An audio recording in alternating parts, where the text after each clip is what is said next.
Muito obrigada, Sr. Presidente, senhoras e senhores deputados.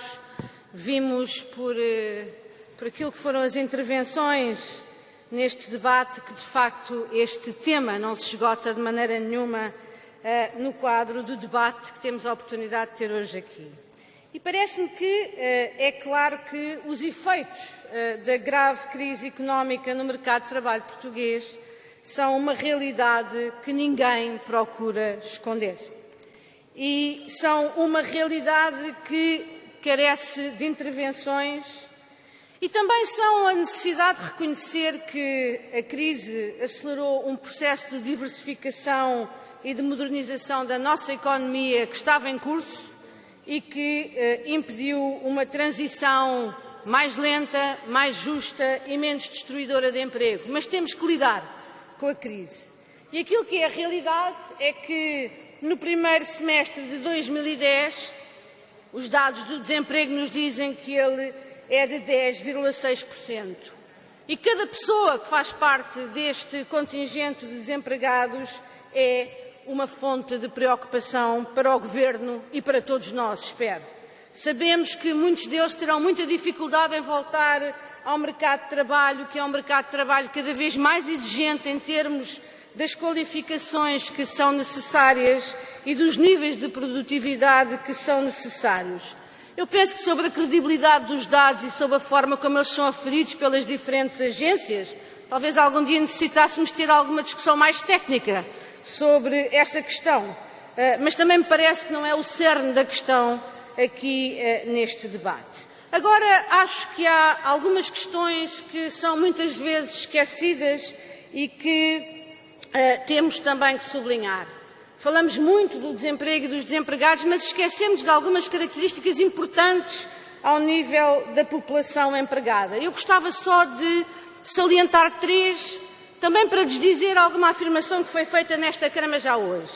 O primeiro é que o reforço das qualificações da população com emprego é uma constante nos dados sobre os empregados desde o primeiro trimestre de 2008. A segunda coisa é que no segundo trimestre de 2010 o setor secundário registrou pela primeira vez, desde o início da crise, uma variação positiva do nível de emprego.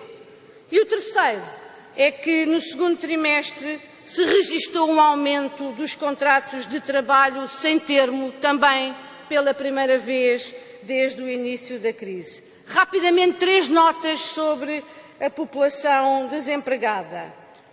Observamos algum sentido de diminuição no seu volume.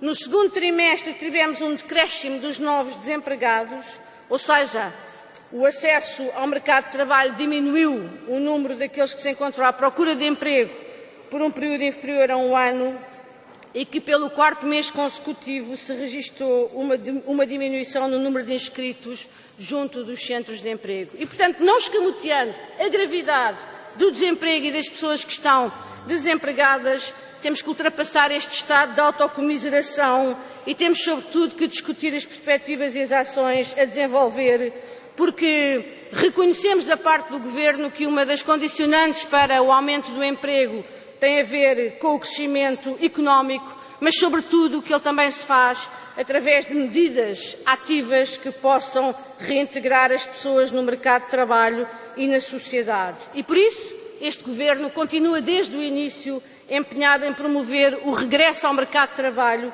e a inclusão ativa dos que se têm visto afastados do mercado de trabalho. E por isso também penso que seria importante que esta Câmara, de vez em quando, reforçasse e salientasse e reconhecesse o esforço que é desenvolvido pelos serviços públicos de emprego no domínio da intervenção das políticas ativas de emprego e de formação profissional e que desde o princípio do ano seria importante reconhecermos que 300 mil dos nossos concidadãos foram abrangidos por esta medida, quer desempregados ou ativos.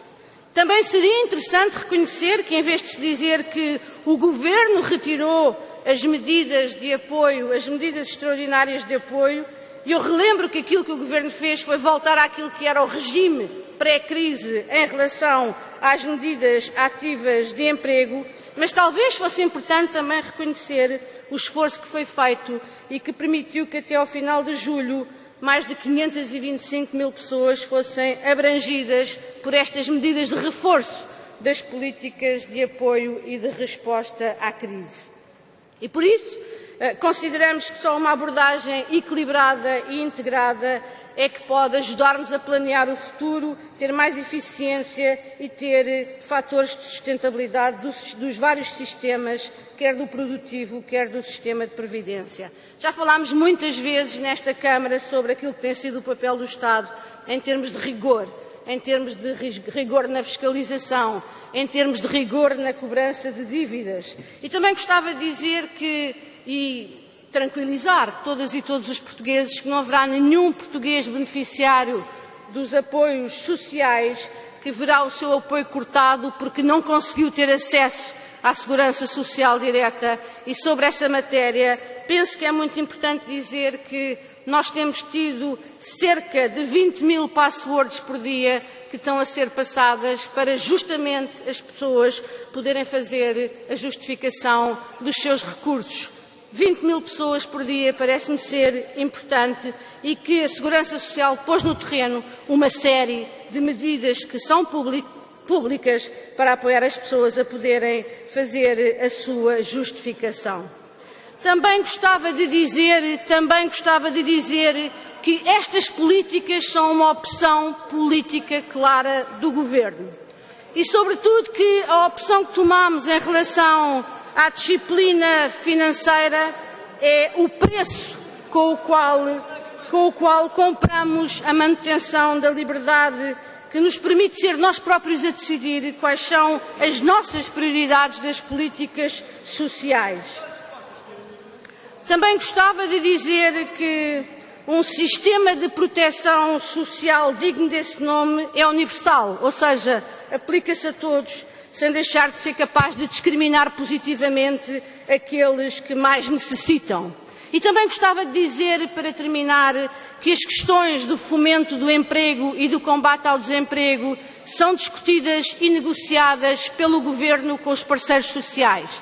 Temos em curso uma discussão de um pacto para o emprego e devo dizer que os parceiros sociais estão a assumir de uma forma muito séria o desafio de podermos em conjunto desenhar um modelo económico e social que seja mais inclusivo e mais produtivo e que possa apoiar efetivamente a criação de emprego e a criação de novas e melhores condições nos locais de trabalho e no mercado de trabalho. E que no âmbito deste debate sobre o Pacto para o Emprego, obviamente que as questões relativas ao Código Contributivo farão igualmente parte da agenda. E gostava de dizer claramente que é o Governo e os parceiros sociais que decidem qual é o momento em que estes pontos vão ser discutidos na agenda e que dará contas a esta Assembleia daquilo que serão as suas decisões, mas todas as coisas têm o seu tempo e cada coisa a seu tempo. Muito obrigada.